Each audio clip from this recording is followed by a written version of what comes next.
O Livro dos Espíritos, Allan Kardec. Da pluralidade das existências, semelhanças físicas e morais.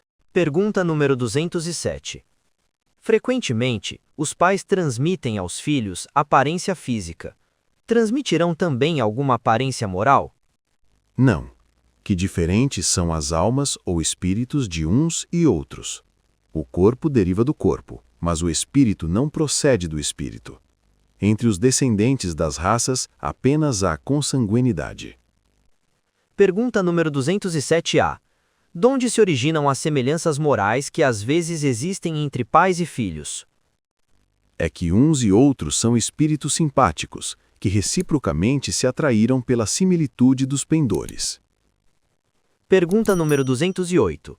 Nenhuma influência exercem os espíritos dos pais sobre o filho depois do nascimento deste? Ao contrário, bem grande influência exercem. Conforme já dissemos, os espíritos têm que contribuir para o progresso uns dos outros. Pois bem, os espíritos dos pais têm por missão desenvolver os de seus filhos pela educação. Constitui-lhes isso uma tarefa. Tornar-se-ão culpados se vierem a falir no seu desempenho. Pergunta número 209. Por que é que de pais bons e virtuosos nascem filhos de natureza perversa? Por outra, por que é que as boas qualidades dos pais nem sempre atraem, por simpatia, um espírito bom para lhes animar o filho? Um mau espírito pode pedir que lhe sejam dados bons pais, na esperança de que seus conselhos o encaminhem por melhor senda. E muitas vezes Deus lhe concede o que deseja. Pergunta número 210. Pelos seus pensamentos e preces, podem os pais atrair para o corpo em formação do filho um espírito bom, de preferência um inferior? Não, mas podem melhorar o espírito do filho que lhes nasceu e está confiado. Esse é o dever deles. Os maus filhos são uma provação para os pais. Pergunta número 211. Donde deriva a semelhança de caráter que muitas vezes existe entre dois irmãos, mormente gêmeos? São espíritos simpáticos que se aproximam por similitude de sentimentos e se sentem felizes por estar juntos. Pergunta número 212. Há dois espíritos, ou, por outra, duas almas, nas crianças cujos corpos nascem ligados, tendo comuns alguns órgãos?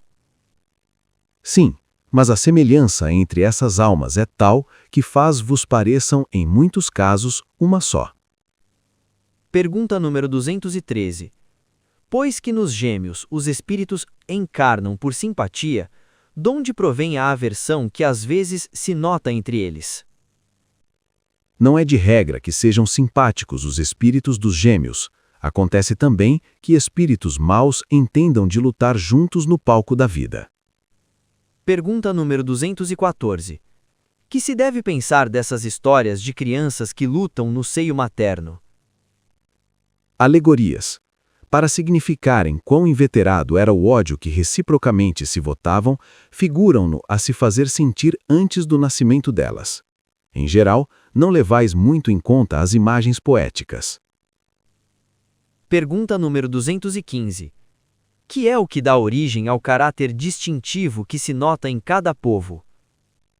Também os espíritos se grupam em famílias, formando-as pela similitude de seus pendores, mais ou menos puros, conforme a elevação que tenham alcançado. Pois bem, um povo é uma grande família formada pela reunião de espíritos simpáticos.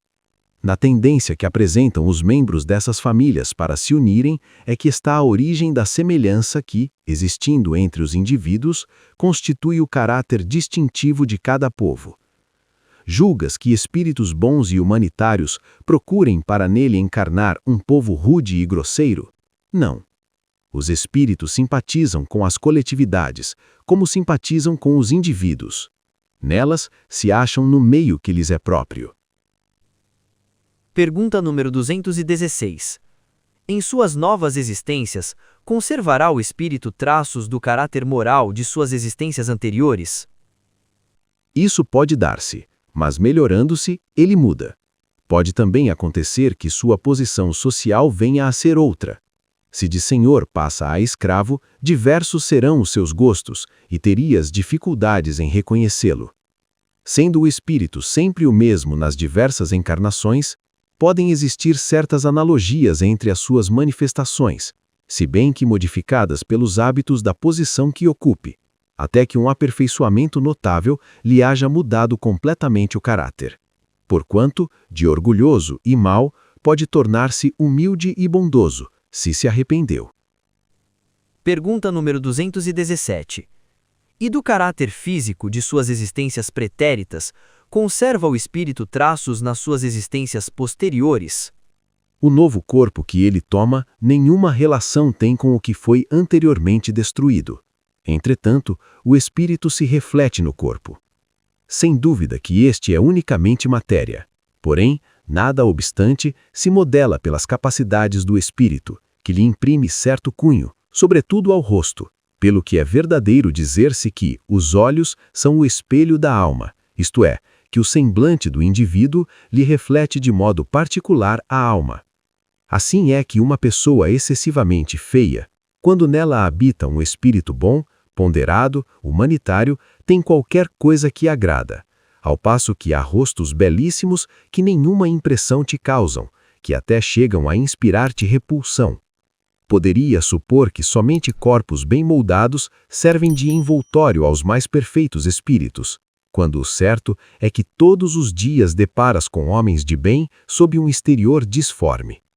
Sem que haja pronunciada parecença, a semelhança dos gostos e das inclinações pode, portanto, dar lugar ao que se chama um ar de família. Nenhuma relação necessária, guardando o corpo que a alma toma numa encarnação com o de que se revestiu em encarnação anterior, visto que aquele lhe pode vir de procedência muito diversa da deste, seria absurdo concluir de uma semelhança que é apenas fortuita, que se trata de existências sucessivas de um mesmo espírito. Todavia, as qualidades do espírito frequentemente modificam os órgãos que lhe servem para as manifestações e lhe imprimem ao semblante físico e até ao conjunto de suas maneiras um cunho especial. É assim que, sob o mais humilde envoltório, se pode deparar a expressão da grandeza e da dignidade, enquanto que, sob uma vestimenta senhoril, se percebe frequentemente a da baixeza e da ignomínia. Certas pessoas saídas da mais ínfima posição tomam sem esforços os hábitos e as maneiras da alta sociedade. Parece que elas aí vêm a achar-se de novo no seu elemento.